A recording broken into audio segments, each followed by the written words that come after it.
President Cyril Ramaphosa expected to appear before the Human Rights Commission's hearings today.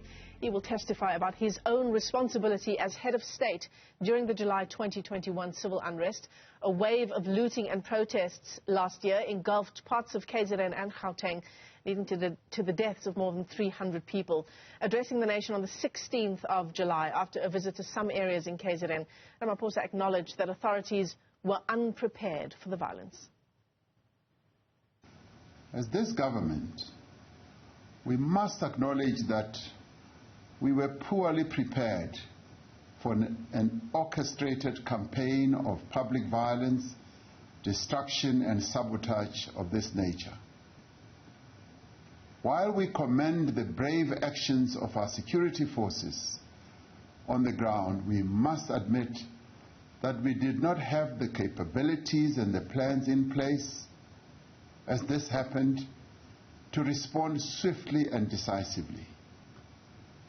Our police were faced with a difficult situation and exercised commendable restraint to prevent any loss of life or further escalation. It was in that same address that he described the unrest as a failed insurrection. Yet, despite the widespread destruction, this attempted insurrection has failed. It has failed to gain popular support amongst our people. It has failed because of the efforts of our security forces, and it has failed because South Africans have rejected it and have stood up in defense of our hard-won democracy. But then Defense Minister at the time, Nosiviwe Mapisa-Nqakula, had a different view. A suggestion that it could be a betrayal of government or a betrayal of the African National Congress is something which is far-fetched from my side. Well, let's take you to the venue for the hearings in Sandton, where we find our anchor, Xoli Mngambi, who is tracking that story and getting us some analysis. Good morning once again, Xoli. I suppose that to and fro between Cyril Ramaphosa and members of his cabinet will also be under the spotlight today.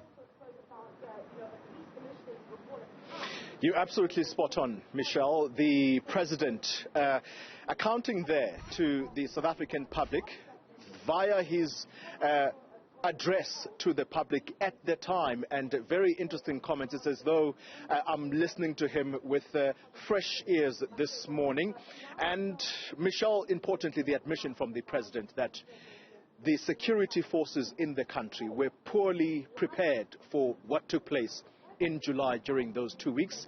Let me not waste too much time, Michelle. I've got two guests that are going to try and give us a sense of what we can expect here today.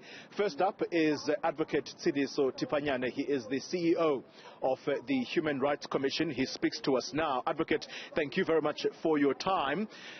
Give us the reasons why the South African Human Rights Commission has seen it fit to invite the head of state to come and account before you as to what occurred in July. Good morning and thanks. What happened last year was one of our biggest tragedies in this country, which shook the foundations of our democracy. We lost over 350 people. Over 50 billion was lost to our economy. And therefore, this also constituted massive human rights violations. And the president, as the head of the country, has to explain to the people of this country as to what happened. There was definitely a failure of law enforcement agencies, and we need to know what went wrong and what will be done to address these issues, but also what measures will be instituted by the president to heal the country and the land.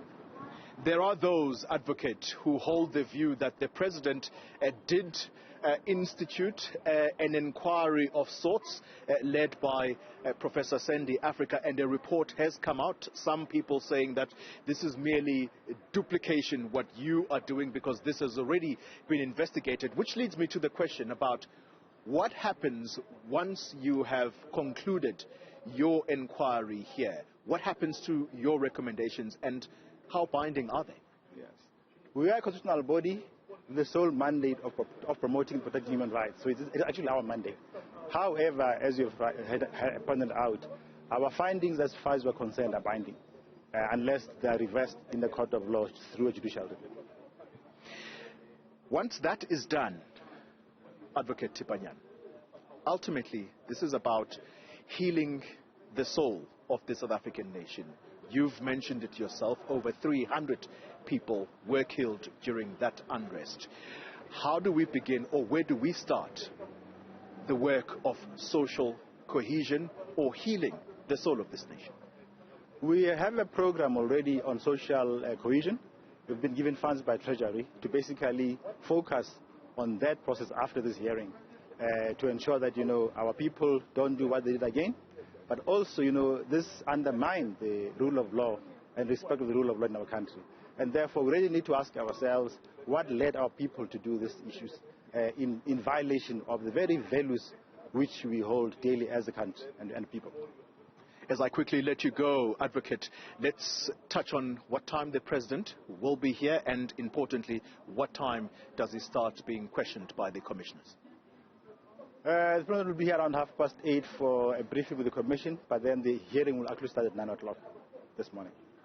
That's Advocate Cyril Tipanyane, not a man of many words. Thank you very much. As I let you go and bring in my next guest, well, Michelle, that is the sum total. You've heard the Advocate Cyril Tipanyane saying that the recommendations of the Human Rights Commission are binding unless reviewed in a court of law. I'm going to try and bring in my next guest, Professor Mcebisi, to quickly give us his analysis of where we are as a country. And the professor joining me now, Professor Ndlejana, thank you very much for your time. Where we are as a country right now, the President is coming here to account for what some people are suggesting is a failure of the state, which now you are seeing organizations, fringe organizations such as Operation Tudula, that are coming in to fill in the gap. And as I speak to you, we have the minister in the presidency entering here. We're going to see more of these people coming through. The DG already is inside in the presidency. Let's talk, Professor, about what to make of this moment in our country. Well, it's a moment of accountability. Let me ask you to move closer to me so that the car doesn't bump you there. That's the vehicle dropping off the minister in the presidency. Sorry about that. It's a moment of accountability. We as a country decided a long time ago that we are going to set up watchdogs, constitutional watchdogs, institutions that will make sure that government complies with the constitution, that they do their job.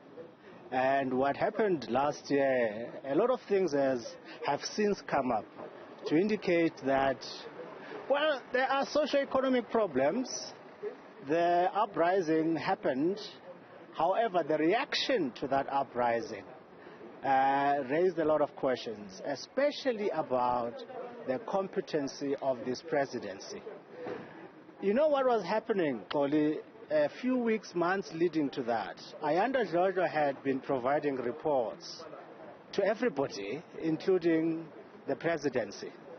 They were picking up a chatter that something like this was brewing up, and she even, because of the seriousness of that information, even asked for a meeting with the president to discuss this. But the president never heeded that request. And the Security Council, this committee that they've set up, which is made up of security-related ministers, which had been there for years, had never met since this president was inaugurated. It only met on the day of the uprising or day after. That tells you something. It exposes a side to this presidency that we had not been aware of, a shocking level of incompetence, that people dropped the ball, were not paying attention to their duties. So it calls into question how cabinet functions, right? And why would the president, with the minister responsible for intelligence, not listen to the minister of intelligence? Those are the questions for me that I'm keen to hear the president answering. Professor, because of time, I'm going to club two questions in one. One, the socio-economic conditions you talk about, some people suggesting that the ground is even more fertile to see something that may potentially be worse than what we saw in July last year, with the economic conditions not improving. But add to that the African National Congress and the infighting that is going on there, with the report by Professor Xoli Afrika and his colleagues suggesting that South Africa is slowly, the democracy in the country, slowly being eroded because of the divisions in the governing party. In a society where you have inequalities, you doing better, but my situation is not good, and it's even getting worse, and we hear reports of corruption. That inequality, that state of poverty makes people bitter. They are not part of the system. The system has left them out. So they lash out. They don't care about the system, which means that they are vulnerable to all sorts of demagoguery, mobilization, right? Mobilizing against the system, because the system doesn't care for me, so why should I care? So they lash out. So long as you have inequality, high levels of poverty, that's fertile ground for an uprising. All it needs is instigation, and the ANC, there is a lot of potential for instigation, as it has happened last year, and it might even happen in future from different sources. Professor Xoli, thank you very much for making the time to speak to us here. Michelle, as I hand back to you, those conditions, economic conditions, fertile for something that could be worse than July, but again, we need to caution ourselves and not precipitate what could potentially happen. That's where we're going to leave it for the moment. Xoli Mngambi, thanks very much indeed. The President, we're told, set to arrive there at 8:30 this morning and set to take the stand at 9 o'clock this morning. And of course, you can catch it live right here on 405.